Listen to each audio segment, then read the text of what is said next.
নমস্কার বন্ধুরা, আমি শুভদীপ তোমাদের স্বাগত জানাই আমার ইউটিউব চ্যানেল জ্ঞান মার্গে। এই ভিডিওতে আমরা রায় ও মার্টিন প্রশ্নবিচিত্রা 2025 থেকে অষ্টম শ্রেণীর পরিবেশ ও বিজ্ঞান বিষয়ের দ্বিতীয় পর্যায়ক্রমিক মূল্যায়নের যে সকল মডেল সেটগুলি দেওয়া হয়েছে তার মধ্য থেকে 5 নম্বর মডেল সেটটির সকল প্রশ্নের উত্তরগুলি নিয়ে আলোচনা করব। তাহলে দেখো, একের দাগের বলেছে সঠিক উত্তরটি নির্বাচন করো। 1 আপেক্ষিক তাপের একক হলো, এটা হবে option A calorie per gram degree centigrade. 2 একটি টেস্ট টিউবে জিঙ্ক ও লঘু সালফিউরিক অ্যাসিডের বিক্রিয়ায় একটি বর্ণহীন গ্যাস উৎপন্ন হলো, যা শব্দ সহ নীল শিখায় জ্বলে উঠে নিভে যায়। গ্যাসটি হলো, এটা হবে অপশন বি হাইড্রোজেন।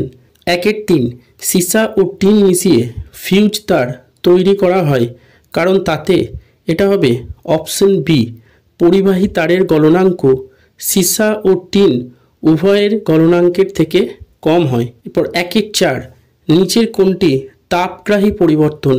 এটা হবে অপশন সি চুনাপাথর থেকে পোড়া চুন তৈরি। 5 তরমুজের বীজে যে এনজাইমটি থাকে তা হলো, এটা হবে অপশন ডি ইউরিয়েজ। 6 যেটি তড়িৎ বিশ্লেষ্য নয় সেটি হলো, এটা হবে অপশন সি গ্লুকোজ। 7 শুষ্ক তড়িৎ কোষে তড়িৎ বিশ্লেষ্য রূপে ব্যবহৃত হয়, এটা হবে অপশন বি NH4Cl। এরপর 2 দাগের বলেছে নিচের প্রশ্নগুলির উত্তর দাও। 1 MnO4 2- E- tends to form MnO4-, এটি একটি জারণ না বিজারণ বিক্রিয়া? উত্তর হবে এটি একটি জারণ বিক্রিয়া। 2 লোহার তৈরি সাইকেলের হ্যান্ডেলের উপর ক্রোমিয়ামের প্রলেপ দিতে হলে অ্যানোড হিসেবে কি ব্যবহার করতে হবে? উত্তর হবে ক্রোমিয়াম। 3 তরলের স্ফুটনাঙ্ক তরলের উপরিস্থিত চাপের উপর কিভাবে নির্ভর করে? উত্তর হবে তরলের উপরিতলে চাপ বাড়ালে তরলের স্ফুটনাঙ্ক বাড়ে এবং চাপ কমালে স্ফুটনাঙ্ক কমে। 4 0 ডিগ্রি সেলসিয়াস তাপমাত্রায় 4 গ্রাম বরফকে 200 ক্যালোরি তাপ দেওয়া হলে কি পরিবর্তন ঘটবে? উত্তর হবে তাপমাত্রার পরিবর্তন বা delta T equals to Q/m/S। Q অর্থাৎ প্রদেয় তাপের পরিমাণ, সেটা হলো 200 ক্যালোরি, বাই বরফের ভর, সেটা হলো 4 গণিত বরফের আপেক্ষিক তাপ, এটা হবে 1। অতএব 200 ভাজিতক 4 সমান 50। 4 গ্রাম বরফে 200 ক্যালোরি তাপ দিলে বরফের উষ্ণতা 0 ডিগ্রি সেলসিয়াস থেকে বৃদ্ধি পেয়ে 50 ডিগ্রি সেলসিয়াস হবে। এরপর 2-5 বলেছে শূন্যস্থান পূরণ করো। গরমকালে ঘামে ভেজা শরীরে হাওয়ার সামনে দাঁড়ালে আরাম বোধ হয়, কারণ ড্যাশ। উত্তর হবে বাষ্পীভবনের লিনতাপ শরীর থেকে গৃহীত হয় বলে ঠান্ডা অনুভূতি হয়। 2-6 গলিত NaCl এর তড়িৎ বিশ্লেষণে ক্যাথোডে ও অ্যানোডে কি পাওয়া যায়? উত্তর হবে ক্যাথোডে সোডিয়াম ধাতু এবং অ্যানোডে ক্লোরিন গ্যাস পাওয়া যায়। এরপর 3 দাগের বলেছে নিচের প্রশ্নগুলির সংক্ষিপ্ত উত্তর দাও। 1 সন্ধ্যাবেলায় শিশির পড়ে না, কিন্তু ভোরের দিকে শিশির পড়ে কেন? উত্তর হবে সারাদিন সূর্যের তাপে ভূপৃষ্ঠ এবং ভূপৃষ্ঠের কাছাকাছি বায়ুস্তর উত্তপ্ত হয়, তাই সন্ধে হওয়ার সঙ্গে সঙ্গেই ভূপৃষ্ঠ সংলগ্ন বায়ুস্তরের তাপমাত্রা শিশিরাঙ্কের নিচে নামতে পারে না, এজন্য সন্ধ্যাবেলায় শিশির পড়ে না। কিন্তু রাত্রি বাড়ার সঙ্গে সঙ্গে ভূপৃষ্ঠ সংলগ্ন বাতাসের উষ্ণতা ক্রমশ কমতে থাকলে ভূপৃষ্ঠ সংলগ্ন বায়ু উপস্থিত জলীয় বাষ্প দ্বারা সম্পৃক্ত হয়ে পড়ে, তাই ভোরের দিকে শিশির পড়ার উপযুক্ত অবস্থা তৈরি হয়। এরপর 3-1 অথবাটা বলেছে বরফ জলে ভাসে কেন? উত্তর হবে জল বরফে পরিণত হলে জলের অণুগুলি একে অপরের থেকে কিছুটা দূরে সরে গিয়ে একটি কঠিন, হালকা ও খোলামেলা গঠন তৈরি করে এবং আয়তনেও প্রসারিত হয়, তাই বরফের ঘনত্ব জলের তুলনায় কমে যায়, সেই জন্য বরফ জলে ভাসে। এরপর 3-2 বলেছে একটি বিকারে 10 ডিগ্রি সেলসিয়াস উষ্ণতার 200 গ্রাম জল নেওয়া হলো। এবার 100 ডিগ্রি সেন্টিগ্রেড উষ্ণতার 50 গ্রাম জল ওই জলে যোগ করা হলো। এইভাবে কিছুক্ষণ রেখে দিলে মিশ্রণের অন্তিম উষ্ণতা কত হবে? উত্তর হবে, দেখো, প্রাথমিক জলের উষ্ণতা বা T1 equals to 10 degree centigrade. প্রাথমিক জলের ভর বা M1 সমান হচ্ছে 200 গ্রাম। পরবর্তীতে মেশানো জলের উষ্ণতা বা T2 সমান হচ্ছে 100 ডিগ্রি সেলসিয়াস। পরবর্তীতে মেশানো জলের ভর M2 সমান হচ্ছে 50 গ্রাম। আর জলের আপেক্ষিক তাপ বা S সমান হচ্ছে 1 ক্যালোরি পার গ্রাম ডিগ্রি সেলসিয়াস। ধরি জলের অন্তিম উষ্ণতা হবে T ডিগ্রি সেলসিয়াস। ক্যালোরিমিতির নীতি অনুযায়ী অন্য কোনোভাবে তাপের অপচয় না হলে শীতল বস্তু দ্বারা গৃহীত তাপ সমান উষ্ণ বস্তু দ্বারা বর্জিত তাপ, অর্থাৎ M1 into S into T minus T1 equals to M2 into S into T2 minus T, বা 200 into 1 into T minus 10 equals to 50 into 1 into 100 minus T। এগুলোকে সমাধান করলে আমরা T এর মান পাবো 28। অতএব জলের অন্তিম উষ্ণতা হবে 28 ডিগ্রি সেন্টিগ্রেড। এরপর 3 বলেছে, বাড়িতে ধুনো দেবার সময় বড় টুকরোর চেয়ে সমান ওজনের গুঁড়ো ধুনো তাড়াতাড়ি জ্বলে ওঠে কেন? উত্তর হবে, একই ওজনের বড় ধুনোর টুকরো অপেক্ষা গুঁড়ো ধুনোর পৃষ্ঠতলের ক্ষেত্রফল অনেক বেশি হয়। তাই বড় ধুনোর টুকরো অপেক্ষা গুঁড়ো ধুনোর অনেকটা বেশি অংশ তাপের সংস্পর্শে তাড়াতাড়ি আসতে পারে এবং সেগুলি তাড়াতাড়ি জ্বলে উঠতে পারে। এরপর 4 বলেছে, তড়িৎ বিশ্লেষণ কাকে বলে?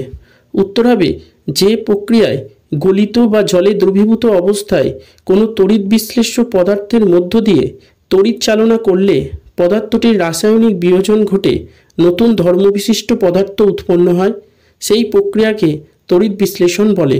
এরপর 3-4 অথবাটা বলেছে, তড়িৎ লেপনের উদ্দেশ্য কী? উত্তর হবে, ক, ধাতুর তৈরি বস্তুকে জলবায়ু ও অক্সিজেনের প্রকোপ থেকে রক্ষা করে তাদের স্থায়িত্ব বৃদ্ধি করতে তড়িৎ লেপন করা হয়। খ, ধাতুর তৈরি জিনিসপত্রের সৌন্দর্য বৃদ্ধি করতে তড়িৎ লেপন করা হয়। এরপর 3-5 বলেছে, তড়িৎ চালনা করলে Na plus Cl minus SO4 2 minus Mg2 plus OH minus ইত্যাদি আয়নগুলির কোনটি ক্যাথোডে ও কোনটি অ্যানোডে যাবে? উত্তর হবে, ক্যাথোডে যাবে Na প্লাস Mg2 প্লাস আর অ্যানোডে যাবে Cl minus SO4 2 minus OH minus. এরপর 4 বলেছে, নিচের প্রশ্নগুলির উত্তর দাও। 4-1, যেসব প্রাণীরা জলে থাকে তারা গ্রীষ্মকালে ও শীতকালে জলের কোন কোন স্তরে থাকতে আরাম বোধ করে? যুক্তিসহ ব্যাখ্যা দাও। উত্তর হবে, গ্রীষ্মকালে সূর্যের তাপে জলের উপরিভাগ গরম হয়ে যায়। জল তাপের কুপরিবাহী বলে সেই তাপ জলের নিচে আসতে পারে না। এই জন্য গ্রীষ্মকালে উপরের দিকের থেকে বেশি ঠান্ডা থাকে। আবার শীতকালে জলের উপরিভাগ তাপ বর্জন করে ঠান্ডা হয়। জল তাপের কুপরিবাহী বলে নিচের জল তাপ বর্জন করে ঠান্ডা হতে পারে না। এই জন্য শীতকালে জলের নিচের দিক উপরের দিকের থেকে বেশি গরম থাকে। তাই গ্রীষ্মকাল এবং শীতকালে জলচর প্রাণীরা জলের নিচের স্তরে থাকতে আরাম বোধ করে। এরপর 4-2 বলেছে, একটি পরিষ্কার বিকারে কিছুটা পাতিত জল নিয়ে তার মধ্যে 2 চামচ তুঁতে ও কয়েক ফোঁটা লঘু সালফিউরিক অ্যাসিড মেশানো হলো। এবারে লোহার পেরেককে ব্যাটারির নেগেটিভ প্রান্তের সঙ্গে এবং তামার পাতকে ব্যাটারির পজিটিভ প্রান্তের সঙ্গে যুক্ত করে তুঁতের দ্রবণে ডুবিয়ে 15 থেকে 20 মিনিট তড়িৎ চালনা করা হলো। ক্যাথোড ও অ্যানোডে কী কী পরিবর্তন লক্ষ্য করবে? ক্যাথোড ও অ্যানোড বিক্রিয়াগুলি লেখো। উত্তর হবে, ক্যাথোডে লোহার পেরেকটির উপর তামার একটা পাতলা স্তর পড়তে দেখা যাবে এবং অ্যানোডে তামার পাতটির ক্ষয় হতে দেখা যাবে। ক্যাথোড বিক্রিয়া হলো Cu2 plus 2E minus equals to Cu, আর অ্যানোড বিক্রিয়া হলো Cu equals to Cu2 plus 2E minus. এরপর 4.3 বলেছে বর্ণহীন তরল হাইড্রোজেন ব্রোমাইডের মধ্য দিয়ে ঝাঁঝালো ক্লোরিন গ্যাস পাঠালে দ্রবণের বর্ণের কি পরিবর্তন লক্ষ্য করবে? বিক্রিয়াটির সমিত রাসায়নিক সমীকরণটি লেখো। কোনটি জারক ও কোনটি বিজারক দ্রব্য চিহ্নিত করো। উত্তর হবে দ্রবণটির বর্ণ পরিবর্তন হয়ে লালচে বাদামি বর্ণ ধারণ করবে। বিক্রিয়াটির সমীকরণ হলো 2HBr plus Cl2 equals to 2HCl plus Br2। এই বিক্রিয়াটিতে জারক দ্রব্য হলো ক্লোরিন এবং বিজারক দ্রব্য হলো হাইড্রোজেন ব্রোমাইড। এরপর 4 বলেছে বজ্রবিদ্যুৎ ভরা ঝড়ের মেঘ কিভাবে সৃষ্টি হয় তা উপযুক্ত চিত্রসহ ব্যাখ্যা করো। উত্তর হবে সূর্যের তাপে জলীয় বাষ্পপূর্ণ বায়ু হালকা হওয়ায় উপরের দিকে ওঠে, তখন ওই অঞ্চলে শূন্যতা সৃষ্টি হয় বলে আশপাশ থেকে শীতল ও ভারী বায়ু ওই অঞ্চলের দিকে ছুটে আসে এবং হালকা হয়ে উপরের দিকে উঠতে থাকে। উপরের বায়ুর উষ্ণতা ও চাপ কম বলে এই জলীয় বাষ্পপূর্ণ বায়ু উপরে ওঠে ঠান্ডা হয়ে জলকণায় পরিণত হয়। জলীয় বাষ্প জলকণায় পরিণত হলে লিনতাপ বর্জন করে। এই লিনতাপের জন্য জলকণা ভরা বায়ু আরও উষ্ণ এবং হালকা হয়ে আরও উপরে উঠে যায়। এই জন্য ঝড়ের মেঘের উচ্চতা খুব বেশি হয়, প্রায় 12 থেকে 13 কিলোমিটার। এই উচ্চতায় বায়ুর উষ্ণতা -50 ডিগ্রি সেন্টিগ্রেডের কম থাকে বলে এই সব মেঘে জল জমে বরফের অতি ছোট টুকরো গঠিত হয়। জলকণাগুলি আরও ভারী হলে বায়ুর ঊর্ধ্বগতিও এই জলকণাগুলিকে ধরে রাখতে পারে না। তখন জলকণাগুলি মাধ্যাকর্ষণের টানে নিচের দিকে নামতে থাকে। এই সময় ভারী জলকণা যুক্ত হয়ে বায়ুও হঠাৎ নিচে নামতে থাকে। এইভাবে বজ্রবিদ্যুতে ভরা ঝড়ের মেঘ থেকে ঝড় বৃষ্টি শুরু হয়। এরপর লাইফ সায়েন্স পাঠে বলেছে 1 দাগের সঠিক উত্তরটি নির্বাচন করো। 1 ডটস কোন রোগের চিকিৎসায় ব্যবহৃত হয়? উত্তর হবে অপশন সি যক্ষা। 2 মাছের একটি বহিরাগত কার্পের উদাহরণ দাও। উত্তর হবে option A silver cup. 3 golden rice আমাদের শরীরে কোন ভিটামিনের চাহিদা পূরণ করে? এটা হবে অপশন এ ভিটামিন এ। 4 কোন মাছি ইঁদুরের দেহ থেকে প্লেগ রোগের জীবাণু বহন করে? উত্তর হবে অপশন বি জেনপসিলা চেওপসিস। এরপর 2 দাগের বলেছে নিম্নলিখিত প্রশ্নগুলির নির্দেশ মতো উত্তর দাও। সত্য অথবা মিথ্যা নির্ণয় করো। 1 সিটার মুরগির উদাহরণ হলো লেঘর্ন। বক্তব্যটি সত্য। 2 ডিডিটি একটি আগাছা নাশক। বক্তব্যটি মিথ্যা। এরপর বলেছে শূন্যস্থান পূরণ করো। 1 চায়ে উপস্থিত ড্যাশ রক্তে কোলেস্টেরলের মাত্রা কমাতে সাহায্য করে। উত্তর হবে পলিফেনল। 2 ডায়রিয়া রোগের জন্য দায়ী ড্যাশ ভাইরাস। উত্তর হবে রোটা ভাইরাস। এরপর বলেছে একটি বাক্যে উত্তর দাও। 1 ডেঙ্গি রোগে অনুচক্রিকার পরিমাণ হ্রাস পেলে কি সমস্যা হয়? উত্তর হবে রক্ততঞ্চন ব্যাহত হয়। 2 আমে কোন ফাইটোকেমিক্যাল পর্যাপ্ত মাত্রায় পাওয়া যায়? উত্তর হবে বিটা ক্যারোটিন। 3 ধানের কোন জাতের ক্ষেত্রে বীজতলা তৈরি করতে লাগে না? উত্তর হবে আউশ ধান। 4 একটি কন্দ জাতীয় ফসলের উদাহরণ দাও। উত্তর হবে আলু। 5 হেপাটাইটিস ভাইরাস মানুষের কোন অঙ্গকে ক্ষতিগ্রস্ত করে? উত্তর হবে যকৃৎ। 6 খারিফ ফসল কাকে বলে? উদাহরণ দাও।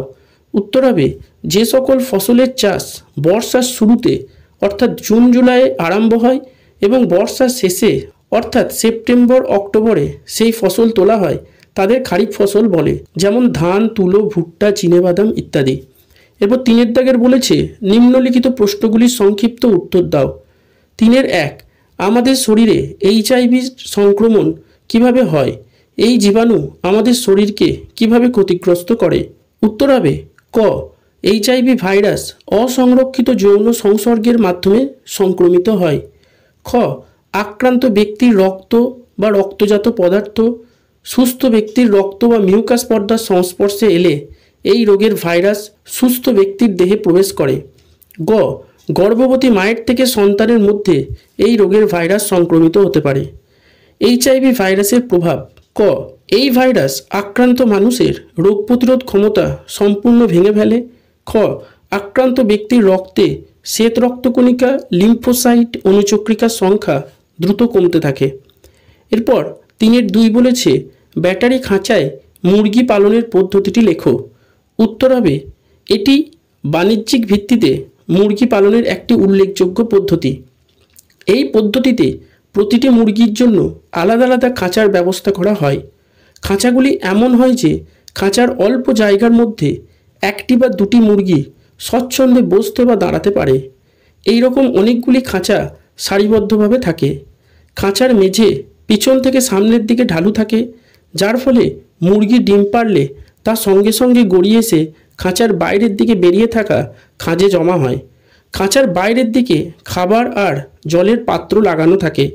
খাঁচার নিচে মুরগির মল সংগ্রহের পাত্র থাকে। এরপর 3.3 বলেছে চাষের জমিতে বীজ বপন যন্ত্রের ব্যবহারের দুটি সুবিধা লেখো। উত্তর হবে ক, সঠিক দূরত্ব ও নির্দিষ্ট গভীরতায় বীজ বোনা যায়। খ, বীজগুলি সর্বদা মাটি দিয়ে ঢাকা থাকে বলে পাখিরা ওই বীজের নাগাল পায় না ও বীজ নষ্ট করতে পারে না। এরপর 3.4 বলেছে মাছ চাষে পালন পুকুর বলতে কী বোঝো? পিটুইটারি নির্যাস প্রয়োগ করে মাছের প্রজনন ঘটাতে কয়টি পুরুষ ও কয়টি স্ত্রী মাছের প্রয়োজন হয়? উত্তর হবে আঁতুর পুকুরের থেকে বড় যে পুকুরে ধানীপোনাকে প্রতিপালন করে চারাপোনায় পরিণত করা হয় তাকে পালন পুকুর বলে। পিটুইটারি নির্যাস প্রয়োগ করে মাছের প্রজনন ঘটাতে একটি সুস্থ সবল স্ত্রী মাছের জন্য দুটি সুস্থ সবল পুরুষ মাছ নেওয়া হয়। এই ভিডিওটা দেখে উপকৃত হলে অবশ্যই একটি লাইক করবে, কমেন্ট করবে এবং বন্ধুদের সাথে ভিডিওটা শেয়ার করবে। আর চ্যানেলটিতে নতুন হলে অবশ্যই সাবস্ক্রাইব করে পাশে থাকা বেল আইকনটি প্রেস করে দেবে। ভিডিওটি সম্পূর্ণ দেখার জন্য ধন্যবাদ। নমস্কার।